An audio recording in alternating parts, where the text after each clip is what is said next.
Time for episode number 246 with our very own Boutique Hub social media expert, my friend Shannon, who is an Instagram guru. Get ready. You're going to love her, you guys.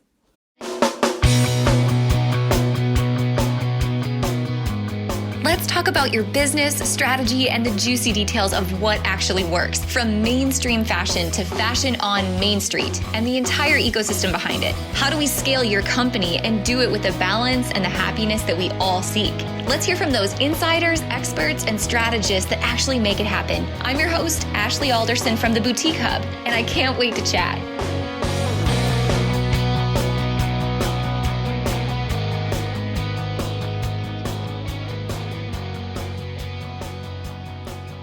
So I'm sure as you guys have had experience growing your own teams in your business, I always find it so ironic how God works in mysterious ways and puts the right people in your path at the very right time. And that is certainly how my friend Shannon Gordon and I crossed paths, and she came to work for us at the Boutique Hub. You see, a couple years ago, actually when the Boutique Hub was very first starting, Shannon was one of the first boutiques that joined the hub. She had a boutique in North Carolina, and very successful boutique, super cute social media, great clothes. I mean, just had such a unique style. And when we started to offer the Boutique Bootcamp program, back when it was small group coaching, like one-on-one type format, Shannon signed up because she wanted to know more about operating her business and understanding the numbers and the inventory and the turn in her business. So she signed up, she went through Boutique Bootcamp, got to meet several other boutiques that were going through bootcamp at the time, and was such an advocate for the hub the entire time she was a member. Well, as life has it, changes happen, and Shannon and her husband moved from North Carolina to Colorado, which unfortunately was an opportunity for her to sell her boutique and to close that business. But fortunately for me, it was an opportunity to tell Shannon that we had a brand new position open in social media at the Boutique Hub, and I knew that she would be perfect. So fast forward to today, Shannon is our social media marketer at the Boutique Hub. She runs all of our Instagram channels among several other channels.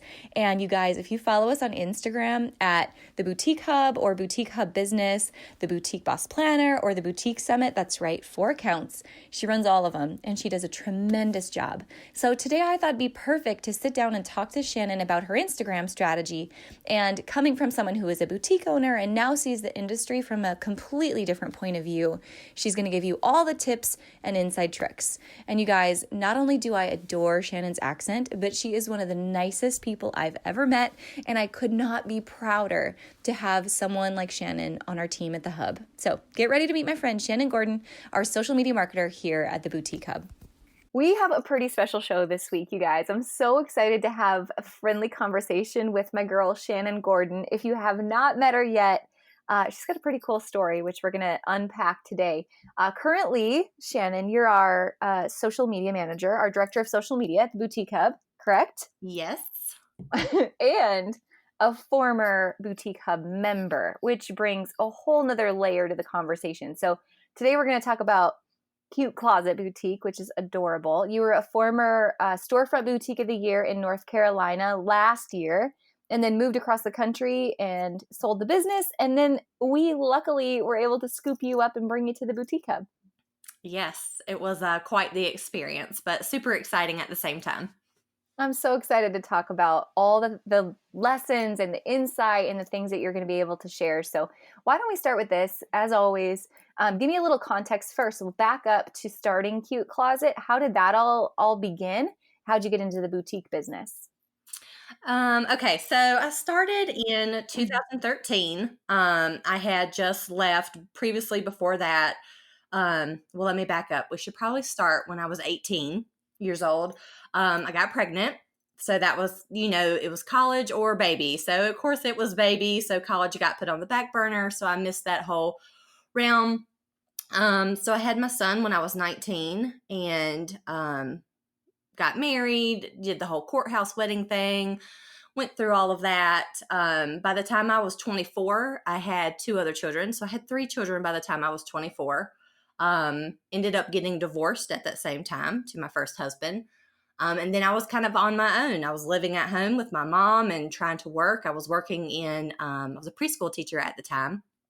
and loved teaching, loved being in the preschool environment. My mom was a teacher. Both of my grandparents were teachers. It's just was kind of in my blood, and absolutely loved it. But it just didn't pay the bills. And it was just with 3 small children at the time, it was a lot of work.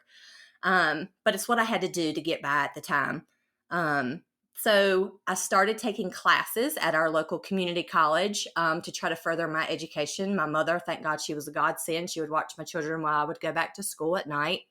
And during this time, when I was going through my divorce and everything, I had some girls in my class and they were like, come on, Shannon, you need to get out. You're going through a lot at this time. Keep in mind, having a baby at 18, I totally missed out on the whole bar scene, going Mm. out, type thing. Um, and they were like, come on, you need to come out. And I was so nervous. I was like, absolutely not going to go out. I don't know how, I didn't even know how to order a beer at the bar at the time. That's how bad it was. Um, and they Are were you like, saying that you've mastered that now? I have mastered that by this point. After owning a business, absolutely. But at the time, I had no experience in that realm. I was a mom. It was all I had ever known. I had kind of given up that portion of my life to be a mother.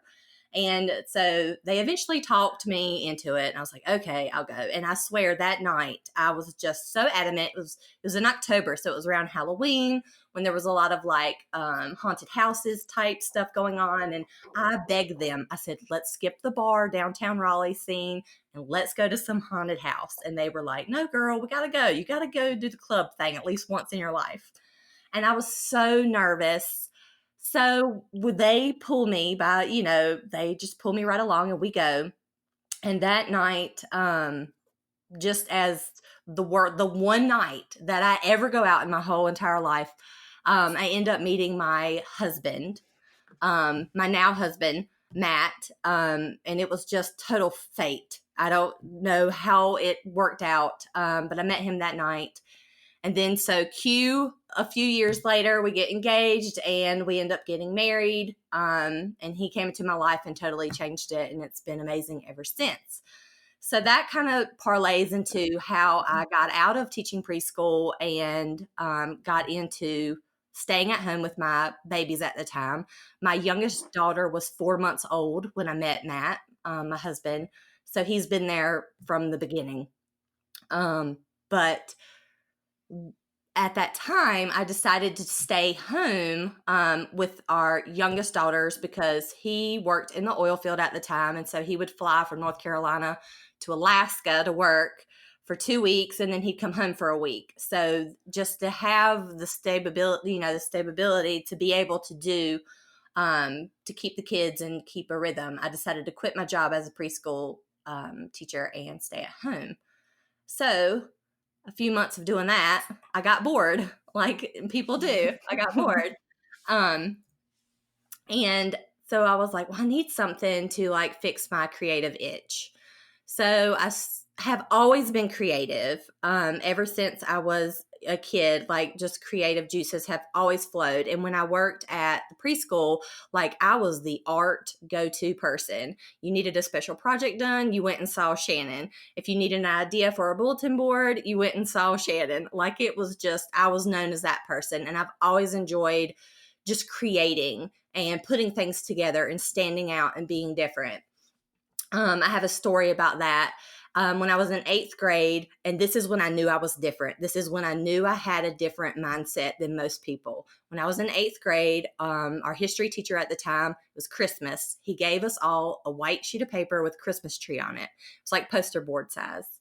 And it was just a Christmas tree outline. And we were all supposed to go home. It was a little fun project. We were all supposed to go home and decorate the tree and add ornaments of what we were thankful for or something of that sort. So I go home and I blow this tree out of the water. I paint it. I add fake Christmas tree garland around the border of the Christmas tree. I put real Christmas tree lights on this paper poster. Like I strung real Christmas lights on it. I had put like the little chenille stuff on there. Like it was to a T, and I did it. The project, if it was at 100, I did it to 1,000,000. I just loved it. So we go to school the next day. I bring my tree in. Everyone else is just colored with a crayon with some little round, construction paper ornaments on it. And here I am with my Christmas tree with fake Christmas tree garland or outlining it and real Christmas lights on it. And that's when I knew that I just didn't think of things like other people did. So I've always just enjoyed being creative. So going back to 2013, when I decided to stay at home with my children and I got bored, like some moms do. I don't know how you get bored with kids, but I did. I was like, oh, during nap time, it's like, I need to find something to do just to get that creative itch out. So I started making vinyl decals and started an Etsy store. And I just sold to all the girls and moms in the community. And there was another like little shop in our town where people would go. So I would take the stuff to the store in our downtown and the people would pick up from there. So I was able to build a relationship with that store owner and would go in and talk to her for hours at a time just about retail and downtown and our downtown, which was trying to grow at that time and just trying to bring life back to it. And this was the same town that I had lived in my entire life. So I grew up here and knew the town, and our downtown was so dead. Like it was just dead. There was nothing ever there. Like growing up, we never went downtown to shop or eat or anything. It was just a dead downtown. You always went to Raleigh or Fayetteville to do that in the small town that I'm from. So getting to know her, I kind of got to see the downtown life in our community and how they were trying to grow it. And it just gave me a lot of ideas. And then my business on Etsy had grown so much because this was doing vinyl decals before everyone did vinyl decals. So I kind of had hit it at the right time. And Etsy just blew up. I mean, I'll never forget that Christmas of 2013.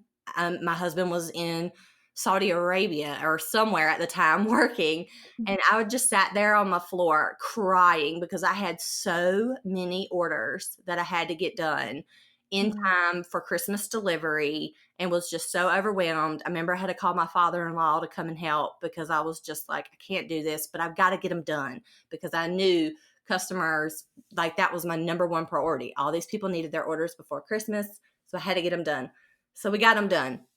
But that was kind of the point where I knew I was like, this is getting bigger than I ever expected it to be. And it's becoming like a full-time job. So my husband and me, we got married in August of 2014. And before this, talking with that other downtown merchant owner, because I would always take my local pickups to her shop so everyone could go there. So it helped her business too, because I was sending people to her business. We only had one other little gift store in our town that carried clothes, but they were real high end. It was a true boutique is what I would like to call it. A true like gift high end boutique. When I thought boutique, that's what I thought at that time of what a boutique was. Because this was back in 2013, 2014, where boutiques were not as known. This is when like online shopping boutiques were really getting big. And I remember I shopped from like Shop Hopes and Red Dress and Philly Flair. Like that was it. There wasn't really a lot of smaller boutiques. Those were the only options. And then most local boutiques were more gift than clothing at that time. So I saw a need in our community. There was no fast fashion option. There was no what would you call it?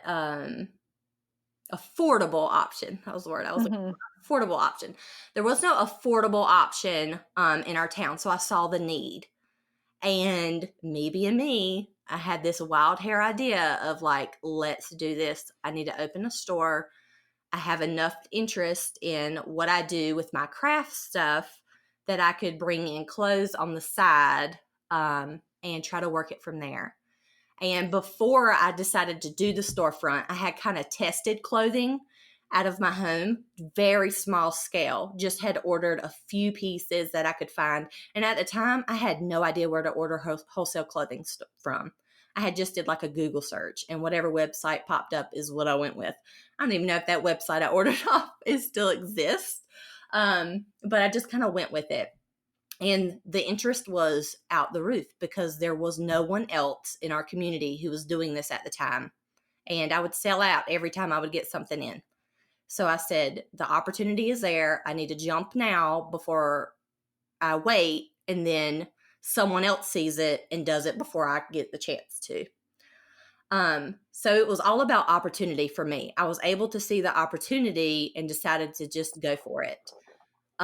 So we got married in August of 2014, and 2 months later, after our wedding, so we had all this crazy wedding planning going on that year, and it was just insane. 2 months after we got married, we opened our storefront in November of 2014. And my husband, we were literally on the porch the other night talking about just our journey and everything that we had been through. And it was like, what the heck were we thinking? Doing it at the same time as planning a wedding. I mean, we were so stretched, so thin financially at that time. It was like all the wedding money that we had got, dumped it right into the business. Didn't even save it, just dumped it. I said, we're opening the storefront. We got to go. And I didn't even have the storefront location booked until after we got married. So it was like, got a storefront, now we got to fix it, and now we got to open. Because I knew I wanted to open before holiday season of that year. And our first store location was like 700 square feet. A little, I mean, it was literally a closet, which is why I called it the cute closet. Because it was tiny. I mean, it was literally a hole in the wall, but it was perfect to start out in. I mean, it was absolutely perfect, but it was very small. And so I kind of just used to tell myself that, well, if I start small and this does not work and it fails, at least I'm not in some 4,000 square foot building that I have to fill. You know, I could fill my little closet. My craft business was called Crafty Cute Designs. So I took the cute from that and rolled it into my little closet store now. And that is where Cute Closet, the name came from. So that's where we started. And that's the whole journey from all of that. I mean, it was such a wild ride, but November 2014, we finally opened. I love that. So how long did you continue to do your vinyl crafts? Like at what point did the boutique business actually overtake the Etsy business? So after we opened in November, it still was a main contributor up until about February of 2015. So only a short period of time, because then the clothes really took over. We were so busy. We grew out of our space so fast. And I never thought that was going to happen. I never thought we would have that much interest in what we were doing to have to find another space so quickly, which when I look back at it, I wish we just would have stuck it out. But I was so like, I have to give the customers what they want. They want more. They want more clothes. They want more space. They want, I had one fitting room in my little 700 square foot location, and I would have 4 people in line every day for the one fitting room. It just wasn't practical anymore. So we found a spot right in our downtown that was about 2,000 square foot of just floor space. So you're going from nothing to a lot. And we decided, so we moved locations before we were even open for a full year, which looking back was a mistake in my mind, with where financially, if we would have stuck it out in the smaller space longer, I would have been able to maybe save more money, and reinvest back into the business versus having to spend it all to open up an entire another location, having to repaint it. We redid the floor. We built dressing rooms. I mean, it was a huge financial investment on our end to do that. And as soon as we moved locations, so we opened in November of 2014, and we moved locations that summer of 2015, and we were in our new location and had like a second grand opening September of 2015. Man, were you big on like being a cash-based business before all of that? And do you think that sometimes in hindsight and now, looking at the boutique world the way that you do, that sometimes we just like our eyes are bigger than our stomachs and we just take on too much too soon, or where we really need to just stop and focus on being profitable for as long as we can before we make that expansion. Absolutely. Absolutely. Looking back, I wish I would have just stayed out of my house. I wish I would have just stayed longer out of my house and actually started the clothing portion more so out of my garage, per se. And you hear a lot of these really successful boutique owners who started that way, out of their basement, out of their garage, and they didn't have that overhead Mhm. cost. And that killed me some months, because you have to, you can sell all this clothes, but if you can't make that you have to account for that overhead cost. Mhm. And so starting with the overhead cost really hurt me, where I wish I would have started the clothing portion of my business at home, and able to save more money. Like I said, I felt like we just dove for it, because one, my background was not was not business. Mhm. Unfortunately, I didn't go to school for business. You know, that's probably one of my biggest regrets, is not having a more sense of what I was doing at the time. And I really didn't have any guidance. No one in my family had done a retail business before, or my husband's family. So we were all just kind of flying by the seat of our pants and just saying, let's just do this, let's just go. But I didn't take the time to step back and think, how is this going to affect me in the long term, of Mm. always starting with overhead, and just the financial drain, the strain that puts on you, having to pay a rent payment and lights and water and everything else, on top of trying to make an income to reinvest back into your business. Absolutely. You made a big shift to go. I mean, your storefront always was busy and that was your bread and butter, but you also made a big shift to go online. And I know that Yes. that business eventually grew for you quite a bit. Can you talk to me about that transition and what Yeah. worked and what didn't work in running both an Oh, online and storefront business together? so, when we moved into our bigger storefront, that was September of 2015. And then January of 2016 was my goal to get online, because this is when online boutiques were really booming. It was kind of like right in that transition period before the algorithm changed on Facebook. That's like when you could do a Facebook giveaway and you would get like 1 million shares or likes or whatever. Like, it was huge.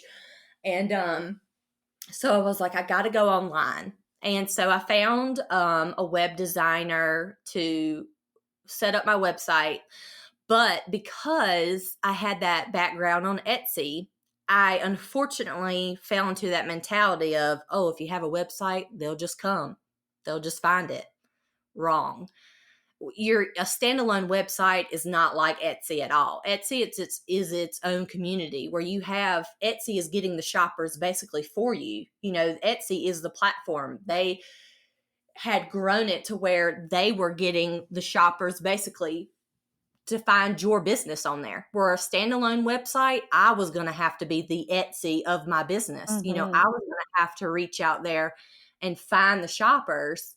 And I just, I guess if it was just being naive and thinking, oh, as soon as we launch this website, my business is going to go from $100,000 to $1 million overnight. No, it doesn't work like that, because you have to have the strategies in place to be able to get people to your website, which is easier said than done. It's a lot of work to get customers to go to your website.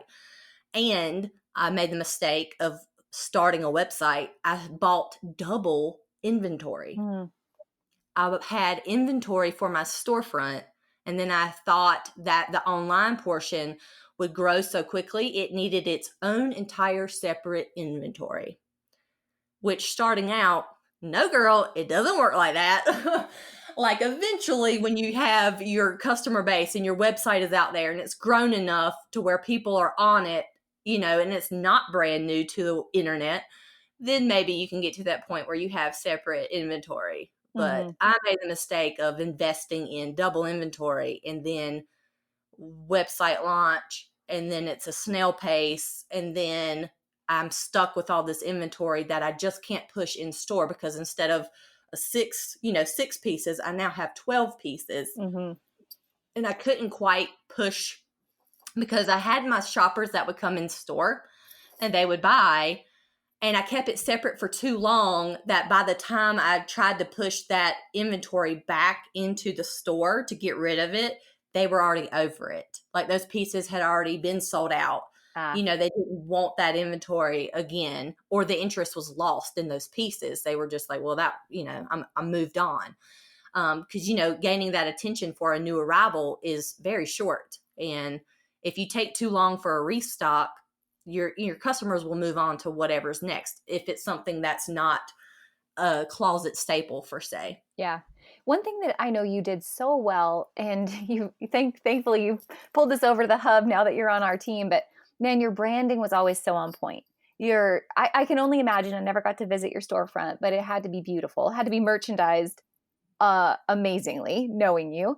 But your online branding, like your photography and obviously your Instagram, all those things were just so consistent and fun and bright and cheery, and just really made you feel good looking at them.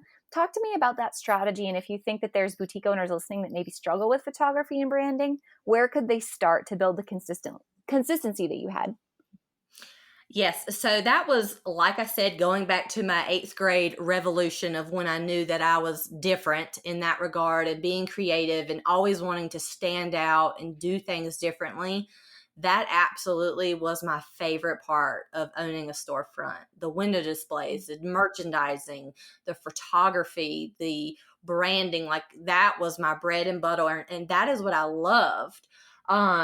So I always knew, shopping these bigger boutiques, they were not using stock photos. They were Mhm. doing their own photography, and they inspired me to reach out. I'm not a photographer, and I would never claim to be one, because there's so much skill that goes into that. I've gotten better over time on my own, but when I was running my business, I just knew that I had to hire someone for that, because it's not something that I felt comfortable. I tried. Lord knows I tried in the beginning. I tried to take my own pictures of girls that my employees at the time, I would just say, "Hey, throw this on. Let's go in the back alley, take a picture." And I look back at those pictures and I was like, "Oh, those were not so great."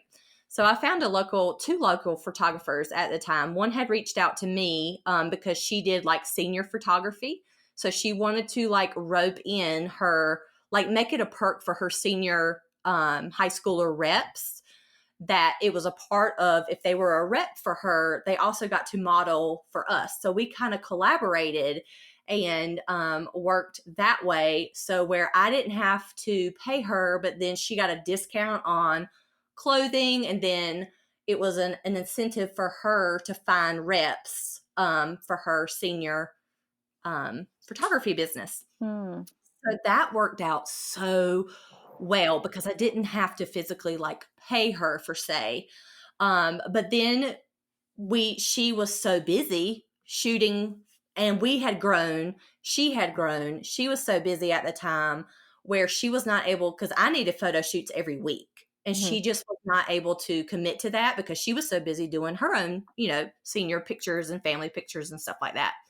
So then I reached out and found another local photographer in our community, and I just kind of talked to her, and we had set up a price that I would pay her per hour when she would come. It was really reasonable. And then, of course, I gave her a discount on clothing as well, which is always a great option to be able to kind of barter and trade, within the community, which is really helpful when you're watching like your budget, because I didn't have thousands of dollars to spend, each week on a photo shoot. So I had to just try to make it work for me. So then I found her, and it was a game changer. Having professional pictures is, to me, and I know I've said this like in our team meetings with the hub and everything, like it is it's a must. Mhm. It is an absolute must. You will only get so far with stock photos. I really think that you're just only going to get so far, because it says nothing about who you are as a boutique. It says nothing about your brand. It has nothing to do with your store. This is a picture that someone took in LA of some model that does not relate to some boutique in North Carolina in the middle, in a small town. Yeah. It just doesn't relate. So, and I was very particular with my photos. I love that. We did most of our photo shoots outdoors. There at the end, we did a few indoors. And I just love the lifestyle because I feel like people connect with those and they get people's attention. Stock photos aren't going to get someone's attention, which kind of rolls into the whole Instagram strategies and like what I do now for the hub. Like, you are competing for people's attention, whether a business to business or a business to customer. Like, you're trying to get these people's attention, and a stock photo is not going to do that. So branding to me was what I was good at. It was what I was best at. And some people aren't creative in that realm, and they aren't good at merchandising, or they just don't think that way. Maybe they're more analytical and they're they're better at financials. Then you need to hire someone that is creative to do that for your business. Where I had to hire someone to help do my financials because I sucked at financials. I just hated it. I didn't understand it. And when I was going through boot camp with you, Ashley, like, it was such an eye opener. I didn't realize I was doing things wrong. I didn't realize that I wasn't tracking, this stuff I was supposed to be tracking, and, your return rate and your conversion rate and all this stuff, numbers that I didn't understand. And that's when I knew. I said, I have to hire someone to do this because it's not me. And the same goes for branding. If you're not creative, or if you don't enjoy that aspect of your business, or you think it could be better, find someone that is creative. Get that girl that that loves to decorate. Her house is always beautiful, and have her come do your window, and give her a discount on clothing in return, or hire her. Find some sort of way to make it work for your business. And I just absolutely love the branding, and it did do a lot for my business, as far as trying to get consistent with pictures and our model team and the girls that we used. And my only regret is that I didn't get in front of the camera. I should have done that. But it was just because I was so more in the back. I was there directing the pictures that I never took time to get in front of the picture, which I wish I would have done. But I just wasn't comfortable in my skin at the time. And that also kind of affected my business too, because I was very self-conscious and, didn't have a lot of self-confidence. And here I was trying to sell that to people. And yet I wasn't that in myself, which I did. It's just amazing to watch. I know that if you still would have the store now, there's, no doubt that you would be in that position to be in front of the camera. Because you're adorable, and obviously your personality is so bright and fun. The people just love to get to know you. I love to just talk to you like this, right? Because, you're just so easy to relate to. Yes. So, and go ahead. No, you go ahead. Yeah. And it's easy to view things now, like we talked about, like, in hindsight, and all the mistakes that I made along the way, and a lot of the things that I did right as well, too. I made a lot of mistakes, but I did a lot of things right at the same time. And now I really enjoy the fact that I get to help, hub members not make those same type of mistakes that I made that I wish I didn't. So it's a lot of fun. So talk to me about what it was like to go from owning a boutique, and you moved across the country, husband, new job, right? And then you came to work at the hub. What is the perspective like working for the hub versus being a boutique owner? So the whole process of ending my store and how all that happened was we had decided to move. My husband was in training to be a highway patrolman. And at the time we had decided, I was one of those people that was always stuck in the same town. I never got to travel. I never got to get out. I never went to college. I never got to get away because I had children so young. I never got to go. So he had the opportunity to move within North Carolina at the time. So we moved to the mountains. And that is when I left my business back in my hometown, and we were about 3 hours away. So I had to try to transition my store from me being there every day to now putting it in the hands of my manager and the floor sale associates that we had at the time. And I just remember before that, just trying to think of the process of how am I going to do this from afar? How is this going to work? And luckily at the time, my manager, we had worked together for a long time. So I had gotten to know her very well. She knew me. We worked well together and we communicated very well. So we moved to the Asheville area in North Carolina, and that is kind of when my business started to evolve and change, just naturally, because I wasn't there every day anymore. And looking back now, that was the beginning of the end of my business, moving away. Some people can make it work. I know other boutique owners who do not live where their storefront is. But for me, it just didn't work. So we had moved that time. And then like a year or two later, my husband gets another job offer that moves him to Colorado. So then we have to move across the country. So that was definitely like the nail in the coffin. And I kind of knew it. And I think my employees kind of knew it as well, that was just going to be it. It was, the dynamic had totally shifted and changed. I think they were kind of tired. I was tired. We were all tired, just worn out. They had gotten kind of monotonous. I had lost the love for it. Sales were down. Sales were not good.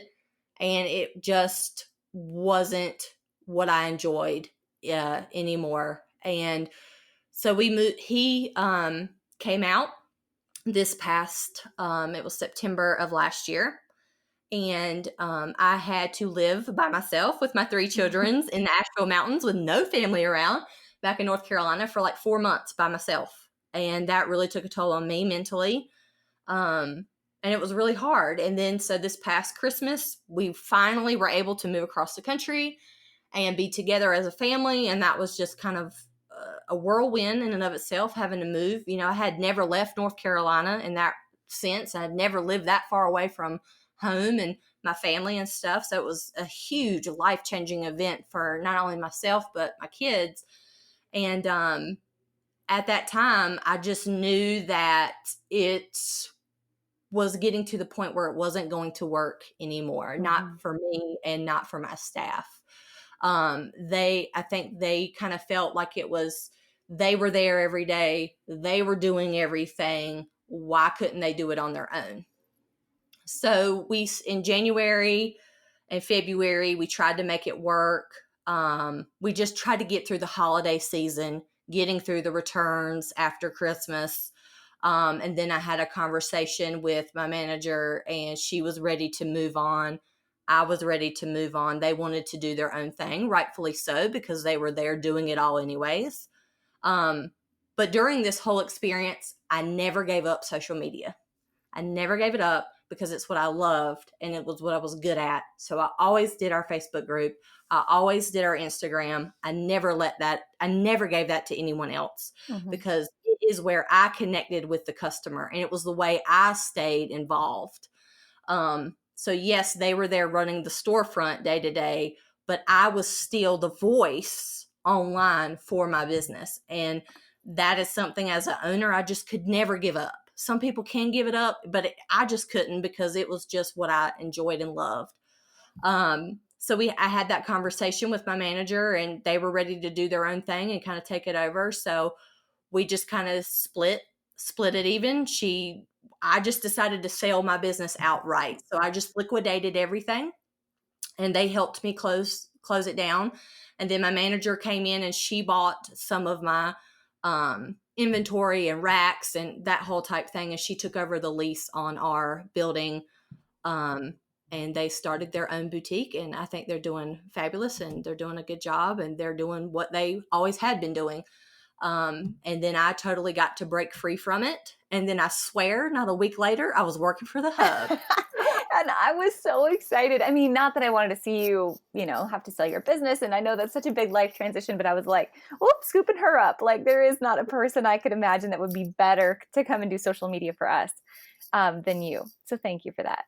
Yes, of course. And like I said, and I realized like never get, because the social media is just what I enjoyed and it was what I was good at, and that's why I never gave it up, because it was the one part of my business, was that customer relationship was most important to me, and it was what I loved. Mhm. And I'll never forget, it was around Christmas time and I had a customer that was upset.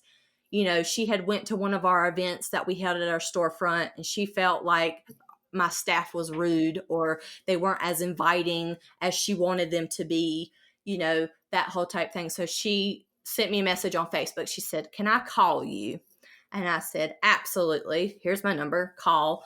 And I didn't know what she was calling for. She was just a customer. I thought maybe something was wrong with her order or something.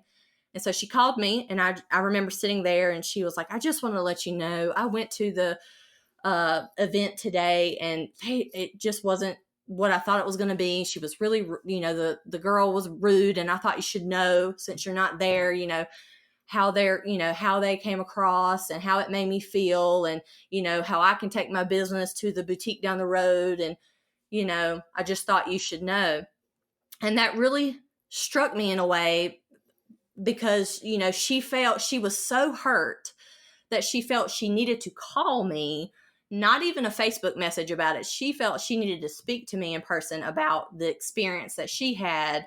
And my heart was just broken, because the number one thing that I was always so particular about was that customer experience had to be number one. Mhm. Number one, no, there was no number two or number three. It was customer experience was number one, which is why returns, we had a real solid return policy, and it was real flexible for our customers, because our customers was our business. Without them, we wouldn't have a business. Mhm. And so I feel like sometimes people in retail forget that. They forget that their customer is their business, and you have to work with them, and you have to be flexible, and you have to listen to what they want, what they expect out of their store. So when she called me and she was telling me this, and right there at the end, she goes, "Shannon, I shopped with you because of you.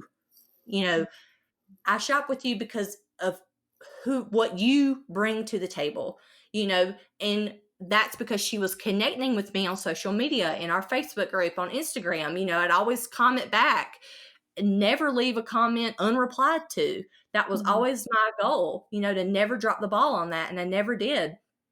And she said, "I shop with you because it's you. I enjoy shopping with you because of you.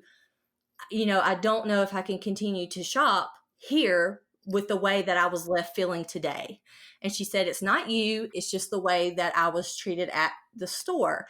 And that's kind of when I knew that the transition had already kind of happened, that the store wasn't me anymore. I had lost that aspect of it, but the online portion was. Mhm. And so I just remember her saying that, and it really struck me in a way that I was like, this is why I need, to move on and to do something else, Mhm. um, and just kind of, start over. But I think, people in retail, they get upset with their customers, and they don't understand. You always have to remember that they are your business. And if you can't keep them happy, you're not going to have a business, because they are, and the customers are always number one. And that was always my thing. And coming into their experience Mhm. was the most important thing, that if they took anything away from anything that I ever did, I wanted to make sure that when they came into my store, that they were treated right, they were treated in a friendly fashion, and that they felt welcome. Because we all know, I don't know a woman alive, and if someone hasn't experienced this, then they are just blessed, because I think every woman has experienced walking into a store, not being greeted, and it just leaves that awful feeling in your stomach, that is something wrong with me? Do I Mhm. look wrong? Am I not good enough to shop here? And that is the absolute worst feeling. And I've been in several stores where that has personally happened to me. And I always say to myself when I said, I'll never go back. I'll never go back. Mm. And so that was why it was so important and I think to women who do have a storefront now, that needs to be your number one priority, is making sure you roll out the red carpet for every single customer that walks in that door. Oh, I love that. I think that's so spot on. Online, offline, it's got to be seamless and total red carpet. I want to transition a little bit and talk about specifically Instagram, because I know you mentioned the customers knew it was you, like it was such a personal experience. And since you've Yes. taken over our Instagram, specifically our business Instagram, you've created that experience for everyone who follows us there, at Boutique of Business, if you're not already following us there. But talk to me, right? Talk to me through that strategy that you go through every day, because you've grown our Instagram significantly, but it's just it's fun and cheerful and very, very alive. Yes.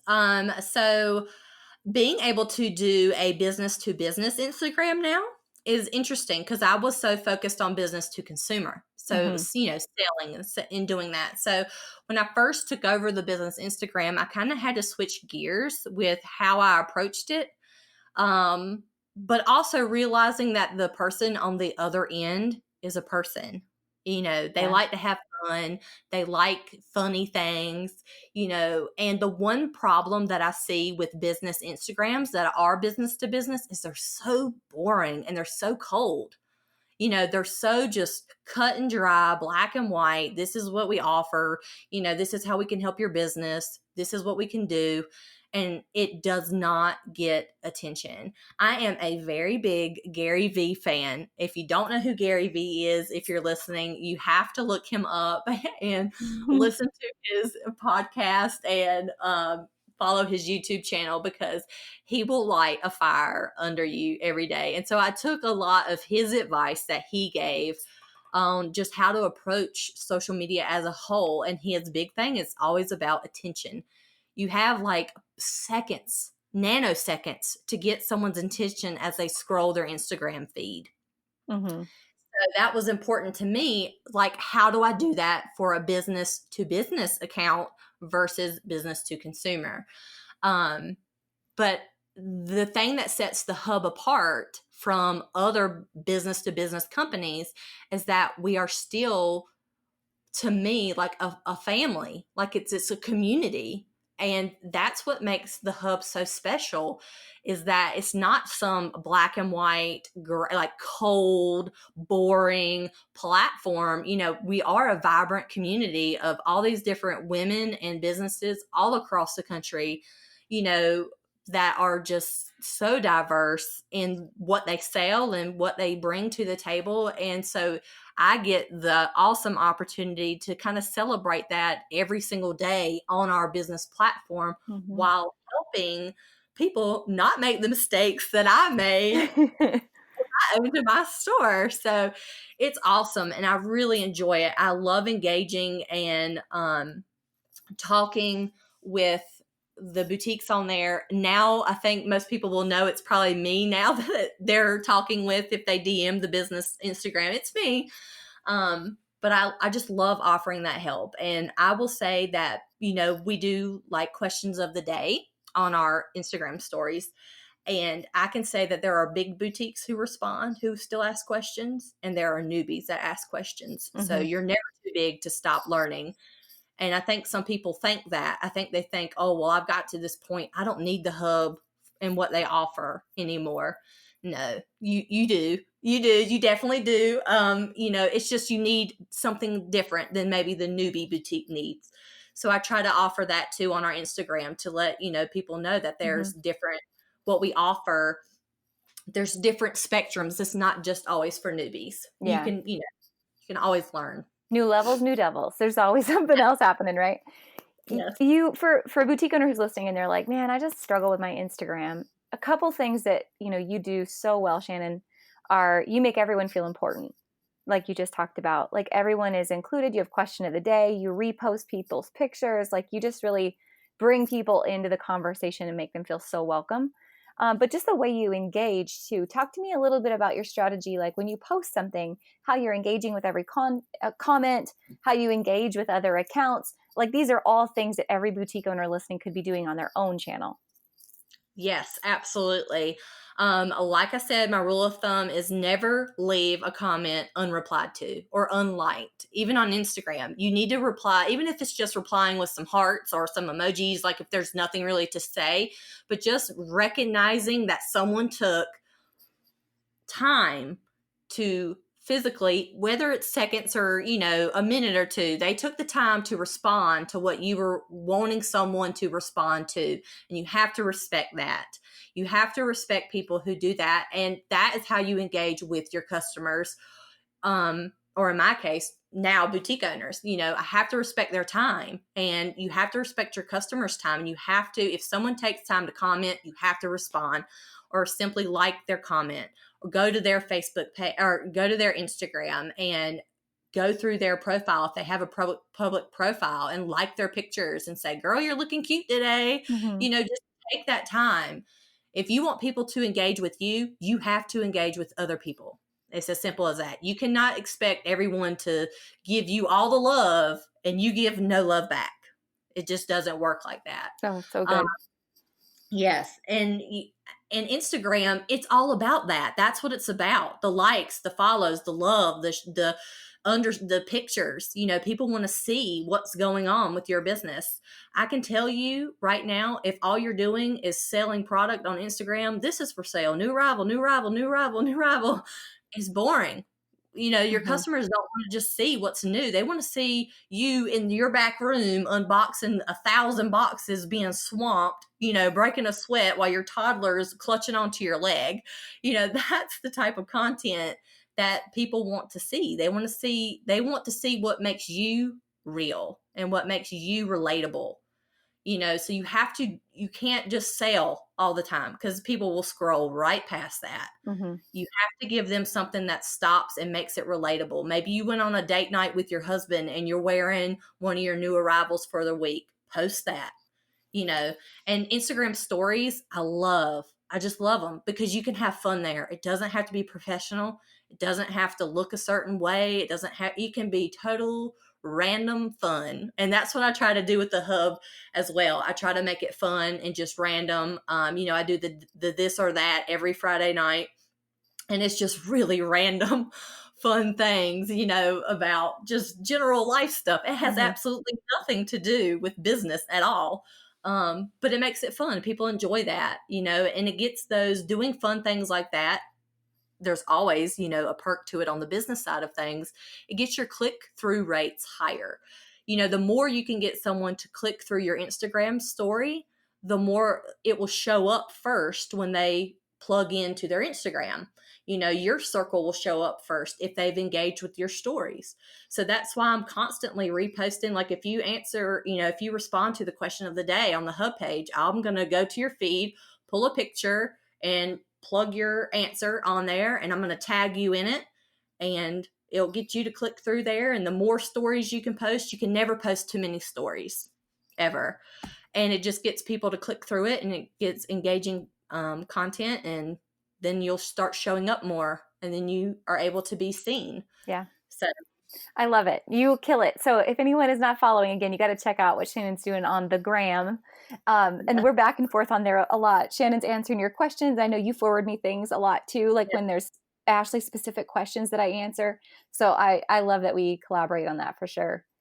Yeah. And I get everyone's input. I started recently doing like a tip Tuesday where they're able to just drop a topic.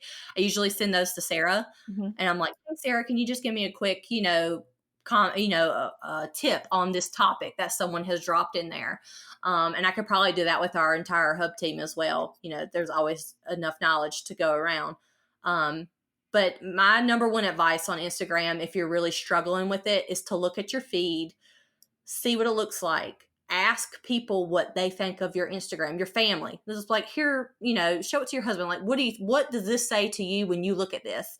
If they're like, it doesn't say anything, or it's boring, or it doesn't catch my attention, then you need to reevaluate what you're doing and try to change, and you can always change Instagram. That's the one thing I love about it. You don't have to keep doing the same thing you're doing. You can always, change up what you're doing and just start something fresh every day. Mm-hmm.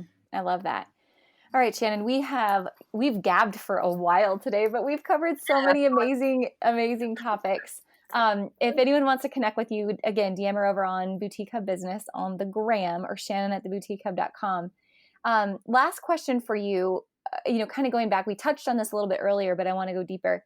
What is, looking at the industry from where you sit now and for working at the Hub, if anyone's listening, what advice would you give them on how to best maximize the Hub? Like, what should they be doing on the Hub to get the most value out of it? Things you wish you would have known when you still had your store. I would definitely say the number one, when I first joined the Hub, I remember being so scared to post a question because I was scared of what other people would think about my question. I was scared that it wouldn't be a valid question, that someone would think it was dumb. And I was also scared that the boutiques around me would see it and then either laugh at me because I was struggling or take what I was doing and use it on their own. And my number one thing is you can't be scared. You just need to put your blinders on, get in there, get the help you need, and ask the questions that you want to ask. It does not matter what Becky down the street is doing. Be able to have confidence in yourself to ask those questions and know that you're not alone in your struggles. I used to think that I was alone until I got into the Hub, and I was like, oh my gosh, that's probably the most beneficial thing I ever took out of being a member of the Hub, was that I wasn't alone in my struggles. Mm-hmm. I wasn't the only one making the mistakes that I was making. So now that I'm on the other side of the Hub, definitely you have to get into the training library.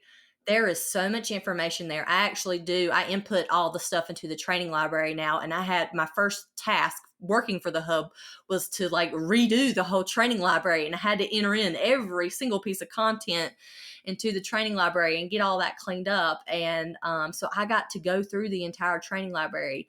And I remember going through it saying, where was this when I needed it? Why didn't I know it was here?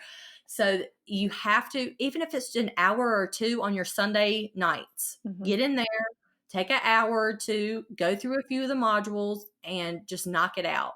It doesn't matter where you are in your business. There's something you don't know, and you could always get better at what you're doing. So diving into that training library and utilizing the groups, asking questions, and then engaging with other people's questions. Like, if you know the answer, don't be scared because it's the boutique down the street and you don't want to help her out. Just help her. We're all in this together. And that's my favorite thing about the Hub in general. I love that. I love that. So much to be said about that right there. It is truly community over competition. And I just think that you get out of it what you put into it, always. Absolutely. Yeah. Well, Shannon, you're such a gem. Thank you so much for joining me today on the show, for sharing your story about the store, all of your experiences. And I love, love, love having you on the team. Honestly, I feel like everybody on our team, God kind of picked them up and plucked them out and put them into our life for a reason. So I'm so glad that you're here. And I'm happy to be here too. It's such a fun job. And I just love the community. And I'm happy to help anyone with any questions they have with business or Instagram, or just to keep this community alive and growing. It's fun. Awesome. Hey guys, thanks again for listening to today's episode. Hey, I have two really quick announcements I want to share with you guys that I'm so excited about. Number one, it is literally our favorite time of year because we are gearing up for the Boutique Summit. Coming June 7th through the 9th, we're going to be back this year in Atlanta, Georgia, right ahead of the Atlanta Apparel Market. And we are just starting to announce all of our speakers for the 2020 Boutique Summit. You guys, this is the only conference for boutique owners in the whole world, and it is a massive gathering of boutique bosses of all types, of all sizes, of all ages, of all experiences, and we bring in over 40 expert speakers from around the industry and outside of the industry. Already this year we've announced two major speakers coming to the summit. One of my favorite Instagram gurus, speaking of Instagram gurus, Jasmine Star, and also, you guys, if you know me, you know Sarah Blakely is my complete idol and and my favorite entrepreneur of all time. And we have her awesome husband, who's also a successful entrepreneur and author and motivational speaker, Jesse Itzler. If you guys would love more information about the Boutique Summit, please be sure to check out our Facebook event, theboutiquesummit.com, or the links that we have for you today in the show notes. The second announcement I wanted to make with you guys today is I get messages so often on my Instagram at AJ Alderson from those of you who are brand new to business. Like maybe you're just thinking about starting your store, or you've just started to dabble in how to start your store, or you're inside of year one and you're like, Ashley, how am I going to pay myself? Tell me more about how to grow this business inside of year one. And you've asked me about all of these tips and tricks for beginning boutique owners. So we took all that information and we finally put it into a program just for you. And it's called Boutique Owner Basics, or Bob for short, which also lovingly happened to be the name of my dad. So Bob definitely has a special place in my heart just for you guys as well. Now you're probably familiar with Retail Bootcamp, which is our big end-to-end program, which boutiques of all sizes have gone through, million-dollar stores, multi-million-dollar stores. Well, we pared that down into a bite-sized 5-module program, again, just focused on the very basics and very beginning steps of your business, so you feel really confident that you're starting your business and you're growing it inside of year one right. So you can check out more about Boutique Owner Basics in the show notes or at boutiqueownerbasics.com.